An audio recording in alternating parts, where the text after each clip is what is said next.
Well, guys, my personal favorite was Miss Lebohang Kganye's work, which is Ke Sale Teng, which basically means I'm still there, depicting how her grandfather lived and how her previous generation had been accommodated by her grandfather every time they had to visit. And here's more on the run-up, the Merit Award recipients and the overall winner being Miss Lebohang Kganye. This video is called Ke Sale Teng, and it basically means I'm still here.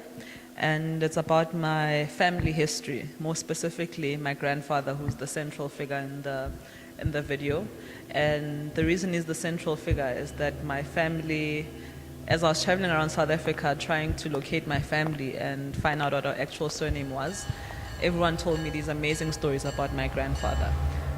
Because he was the first person to move from the farms to come to the city. So everyone had all of these stories about, for example, this one, how one day they were supposed to take the train with my aunt, who was the daughter at the time, and they went on the wrong train, and she was telling him the whole time.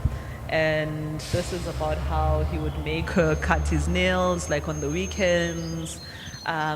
So basically it's about the story of a family that comes to the city and how everyone has these stories because he was the first person to come here and everyone lived in his house while they were looking for their own houses and for jobs. And they got to experience life in the city through him.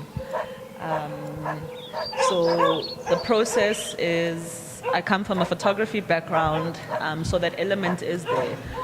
But I've included a 3D element by bringing an animation into it, but also by doing these cardboard cutouts, which are silhouettes. And that's me acting out my grandfather. I'm dressed in a suit because he was always in a suit in the photographs that I have of him. And a hat, and that's my grandmother who's still alive, who I asked to pose for that photo, which I then made a silhouette and a cutout. And that references one of my grandfather's photos where he's holding a Bonner magazine in his hand. But the story was that he'd always fall asleep on a chair. So this speaks to that process.